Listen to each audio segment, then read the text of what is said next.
The 2024 presidential contest had a major shakeup back on Sunday when Joe Biden suddenly announced he was going to suspend his campaign for a second term as president, and Kamala Harris was really thrust into the limelight as the presumptive Democratic nominee. So obviously, I want to update my July presidential prediction, this time with Kamala as the Democratic nominee against Donald Trump. Now, obviously, Joe Biden really had no legs to stand on. Over the past couple of weeks, tons and tons of Democrats from the House to the Senate were abandoning his campaign. They were concerned that he would drag them down in races that were otherwise seen as not very competitive.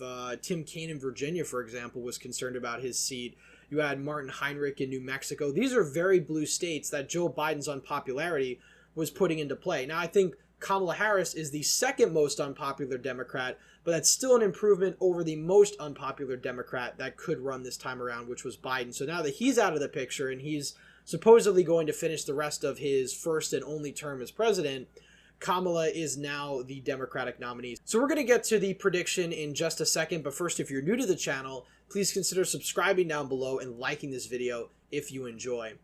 So we're going to start off in Nevada and work our way east, but before we do, we're going to take a look at some of the polling that we have off of the 2024 election.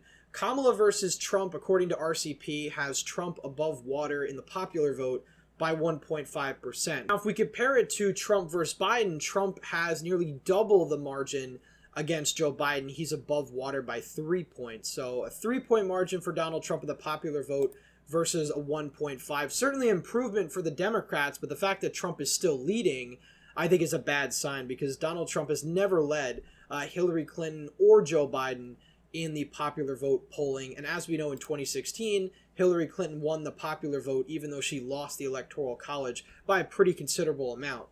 But if we take a look at the state of Nevada, I think many of the same issues that plague Joe Biden and the Democrats are probably going to plague Kamala Harris. Donald Trump is, for whatever reason, more popular with working-class Latinos than previous Republican nominees, and I think Kamala Harris is going to have a tough time, given her background, breaking through to these voters that have sort of been won over by Trump over the last 8 years. Now, Kamala is certainly going to win probably a majority of Hispanic voters, but it's really a question of what Donald Trump's margin is in the as of right now. And granted, we can't really go off of the state-by-state polls between Trump and Biden versus Trump and Kamala, but I think some of the same issues still present themselves for Kamala Harris. I think Donald Trump at this point has the narrow edge in Nevada. Again, back in 2022, Nevada elected a Republican for governor and a Democrat for Senate, so I think we're very likely to see potentially another split verdict where Donald Trump carries the state on the federal level, and you see Jackie Rosen go on to win a second term against Sam Brown, since she's polling considerably ahead of her. And Donald Trump has consistently led in Nevada for months and months going back into 2023. Arizona, I think, is another state. I think there was a recent poll that had Donald Trump up by 4 or 5 points here. Certainly bad news for Kamala Harris. Like I said, she's the second most unpopular Democrat that the Dems could have run. I think, obviously, Biden was the first. But I would still give Donald Trump the advantage in the state of Arizona very narrowly. I think you could even see a situation where it's a bit closer than Nevada because this state has been trending more leftward much faster than Nevada. Because in 2016, Hillary Clinton won the state of Nevada by 2.4%. Donald Trump lost the state by 2.4% in 2020. So the exact same margin for Democrats, whereas Arizona shifted to the left by around 4 points or so. So Nevada actually trended rightward relative to the national environment, even though both states voted to the right of the national environment. Nevada, relative to its 2016 numbers, actually trended towards the right. So that's one of the reasons I also give Donald Trump a little bit of a built-in advantage. Also, you did see the Culinary Union come out, I think it was yesterday, saying that they support the no taxes on tips, which is something that Donald Trump's campaign and his influencers have certainly pushed. And the Culinary Union in the Vegas area is very, very powerful. And it's one of the reasons why Steve Sisolak lost in 2022 and Catherine Cortez Masto didn't. And that's because the Culinary Union endorsed her and they didn't endorse Steve Sisolak. So they do have a lot of political sway in the state. And while they didn't endorse Donald Trump, they're endorsing one of his policies, which I think is one step away from actually outright endorsing him for president. Moving on down to New Mexico, Kamala Harris is very, very progressive when it comes to energy policy. perhaps even more so than Joe Biden. Certainly in a state with a lot of natural gas and oil jobs, that's going to be a big factor. New Mexico is, though, a fundamentally blue state. If we go back to 2020, Joe Biden won this state easily against Donald Trump. It wasn't remotely competitive. He won it by nearly 11 points. In 2016, Hillary Clinton won New Mexico by over 8. I think this time around, you're probably going to see a similar margin potentially to 2016. Kamala winning the state anywhere from 6 to 9 points, let's say. And this is all based off of a lot of assumptions. Like I said, we really don't have a lot of state-by-state polling between Trump and Harris yet, so only time will tell, but right now I think this is probably going to stay in the likely blue category. Nebraska's second. I think this is a slightly Democratic-leaning district. It's been a leftward trending district for a long time. I think Kamala probably does worse here than Joe Biden potentially, just because I think she has a little less suburban appeal overall. She definitely has more appeal among progressives and minority voters, but when it comes to working class voters and even suburbanites, I think there is sort of an obstacle there. So I think it still leans in the Democratic direction, but I think it'll be a bit close. Definitely closer than where it was back in 2020 when Joe Biden won the district by over 7 percentage points. Moving on up to Minnesota, this is the state that the GOP really struggles to break through to. Even in 2022, when you had Keith Ellison, who was a very far left, some have criticized soft on crime attorney general, he was still able to retain his seat against a Republican, despite the fact that that Republican had a lot of crossover appeal in the Minneapolis area. Even in a race that is more favorable fundamentally to Republicans, Democrats still have a very built-in advantage. I mean, if we go back to 2016, Donald Trump was winning very blue states like Michigan, which actually voted to the left of Minnesota in 2008 and in 2012. Donald Trump was able to break through there. He's able to break through in Michigan, Pennsylvania, but Minnesota isn't exactly like the rest of the Rust Belt states. It's more of just a Midwestern state, more so than Rust Belt. And the reason why it didn't flip red in 2016, as I always point out, is because of the Minneapolis suburbs, which have no sign of trending towards the Republicans. In 2020, you saw massive shifts towards the left, and that's one of the reasons why Minnesota ended up voting for Biden by over 7 points. So that's a pretty big margin to overcome, even if Kamala Harris is unpopular, even if Trump is doing better here. I still think Minnesota is a fundamentally Democratic state. I think it's a lean Democrat at this point. Moving on over to Wisconsin, and this is really the million-dollar question, I think, for the election, is whether or not Kamala actually has enough appeal among Rust Belt voters to win these states. I mean, because not only does she need to do just as well as Joe Biden did in the suburbs, but she also needs to hold Joe Biden's margins in rural areas, which means she can't get totally destroyed in the rural parts of the state. And as of right now, again, given the polling that we saw against Trump and Biden, presumably Harris is going to be seen very much in a Biden-type lens. Again, polling can obviously contradict that. I think Trump still has the advantage here in Wisconsin. I still think he's riding relatively high from the debate performance, and I think we're going to need to see more polls to the contrary. So at this point, I think Donald Trump narrowly wins Wisconsin. I think it's going to be very close. I think all of these states are going to be relatively close, but I think that Kamala is probably not going to get the margins in the suburbs that Joe Biden did in order to win the state, and I certainly think that Donald Trump is probably going to improve, at least marginally, in some of these more rural counties, in sort of the driftless area and the northern part of the state. So that's probably going to put Wisconsin narrowly in the Republican column. We move over to the state of Michigan. This is going to be a tougher state for Republicans to win. Definitely easier than Minnesota, obviously, but this was a 2.8% margin for Joe Biden. For perspective, Wisconsin only voted for Joe Biden by 0.6, and Pennsylvania only voted for Joe Biden by 1.2. Incredibly close margins, and given the fact that Donald Trump is leading in the popular vote now, it only really makes sense that he's probably going to win these Rust Belt states as well. So Michigan, I think I would also narrowly put in the Trump column just for right now. I think, again, just like Wisconsin, Kamala might have more trouble winning places around the city of Detroit, even if she does slightly better in Wayne County. But Donald Trump has been riding high, like I said. She needs to hold on to places like Grand Rapids by the margins she did, and she needs to do just as well as Biden did in the rural areas. Moving on over to the state of Maine, I had this state a bit closer under Biden. I think Kamala at this point in time probably has no problem winning Maine at large. I think Maine's second probably goes to Donald Trump by, we'll say, a safe margin. I think he's probably going to improve here. You saw Jared Golden put out this ad a couple days ago. I think it was when Biden was still in the running, but he basically said that Joe Biden was unfit to be president. he's in a very tough district because this is definitely going to be a Trump voting district, so he might potentially decline to endorse either candidate. That's something Mary Peltola did in Red Alaska in order to try and hold on to her House seat. Will be interesting to see how things play out in New England, but Kamala, I think on the face of it, probably can do slightly better than Biden just because she doesn't have sort of this image of frailness and weakness that Joe Biden had. So that certainly gives her a plus.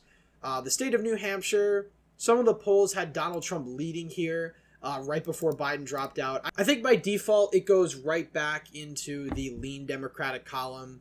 It's a fundamentally Democratic state. If we go back to 2020, Joe Biden won this state handedly by over 7 points.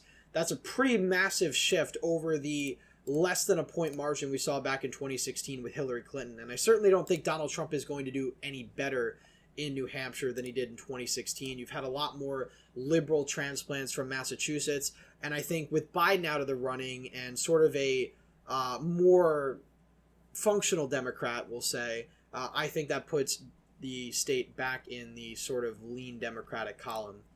Pennsylvania, I think Kamala might have trouble resonating in Pennsylvania for a number of reasons. I think, again, like I mentioned in New Mexico, her energy policy, I think, is going to be very poorly received in places like Western PA. And I think these attacks on Kamala when it comes to energy are going to stick better than they will with Joe Biden, because Joe Biden did have some roots in Scranton and Pennsylvania as a whole. He was seen as sort of this, all-American, friendly uncle character. And I think Kamala doesn't have that sort of image that could be cultivated in the Rust Belt. I certainly think you could potentially see shifts back to the right in places like Westmoreland County, Washington County, all over Western PA, and even potentially in Allegheny County. The real question is how the suburbs of Pennsylvania vote, because if they get any bluer, that could potentially put the state back in the Democratic column, because Donald Trump would have to do considerably better in the rural parts of the state. If we look at the trend map from 2016 to 2020, while he did lose a lot of ground in northeastern Pennsylvania, maybe potentially because of the whole Scranton roots shtick, he did lose considerable ground in Philadelphia's suburban counties as well, especially Chester County, which is a very populous, highly educated county. Even places like Lancaster, which are Republican voting counties. Joe Biden did better than Hillary Clinton did here by a decent amount in 2020. So that's really the million-dollar question. As of right now, I narrowly give Trump the edge in Pennsylvania. But again, polls and trends and things that happen throughout this cycle could easily change that. I mean, we've had so many surprises throughout the cycle. I wouldn't be surprised if in the next prediction some of the states change on this map. Moving on down to Virginia. Again, like New Hampshire, with Harris as the nominee as opposed to Biden, I put Virginia back in its sort of likely Democratic category. I think Harris probably wins by 6 to 7, which is certainly an improvement for Republicans over the 10-point margin that Joe Biden got here. But the Northern Virginia suburbs are still very, very blue. I don't think a nominee, even as progressive as Harris, is really going to turn them away from the Democrats voting against Donald Trump. So I still think the state probably stays relatively blue in 2024, at least for right now. Again, this could change. North Carolina, there's been a lot of speculation that if Kamala picks Roy Cooper, the governor of North Carolina, that's going to make somehow the state more in play. I really don't think that's how it works anymore. Roy Cooper needs to appeal to a certain segment of the electorate. I don't necessarily think he's going to change the partisanship of his state just because he's from there. Politics is very different than it was, say, back in the 1970s or something like that, where a VP who had, sort of a strong appeal in his home state could potentially deliver for the nominee of their party. American elections are much too partisan for that. So I ultimately think North Carolina stays in its lean Republican state. And I think as of right now, it would take a lot for Democrats to win North Carolina back, because I think you're probably going to see trends back, at least in the exurban counties, places like Johnson County, Cabarrus County, maybe not Mecklenburg, but the exurbs around these big cities. I don't really think places like Raleigh and Charlotte are going to trend right. They could potentially continue trending left as they have been. But you could see the trends to the right in these populated but very Republican exurban counties, and that could potentially deliver a better margin for Donald Trump in 2024 than he got in 2020. So that's why I put North Carolina as lean red. Georgia, I'm going to do the same thing, although I did see a poll where Kamala was doing better than Biden in Georgia, but we need to let the polls sort of sit for a couple weeks to really take them all in, because as of right now, A lot is going on. Obviously, Kamala just became the nominee, so you have a bunch of push polls coming out. And I think the electorate needs a couple weeks to sort of get its mind together before we see where the results are. But obviously, if Kamala is doing better in Georgia, that could move the state more in play. I'm still putting it in the lean Republican column right now. It was the closest state in 2020, and Donald Trump has consistently led here for over a year by 3 to 5 points, depending on which aggregate you look at. And that's a pretty comfortable lead. Real question is if it holds for Donald Trump. But I certainly think Kamala can appeal to black voters in and around Atlanta potentially, which could make the state closer. It's a very sizable minority of the electorate, but when black voters come out in high numbers, you get results like we saw in 2020 where Democrats narrowly win the state. We saw the same thing with Raphael Warnock. The real question is, how are suburbanites around Atlanta going to vote? Are they going to be more repelled by Kamala Harris than another Democrat? Obviously, only time will tell. Finally, we go down to Florida. No change here. I think Florida stays in the likely Republican column. Florida, like Ohio and Iowa, is essentially a safe Republican state, at least in 2024, in terms of who's going to win it. Donald Trump is going to win Florida. The real question is, by what margin? And in 2020, I actually nailed it with Donald Trump winning Florida when other people were speculating that it might vote blue. And one of the main reasons I did that was because DeSantis was able to win in 2018. And even though Biden was leading in the polls there, I sort of inferred that that Republican tinge we saw in 2018 wasn't going to go away. I just didn't expect Donald Trump to win the state by over 3 points. That certainly surprised me. I've always underestimated Republicans in Florida, and I think this time around, a likely Republican victory is probably the most likely at this point in time. Although, again, if things continue, we could potentially see up to a 10 to 12 point margin for Donald Trump. Anyway, that's it for today's video. Please leave a thumbs up if you enjoyed. Subscribe to the channel. Leave your thoughts down below in the comments. As always, again, thank you all for watching, and I hope to see you in the next one.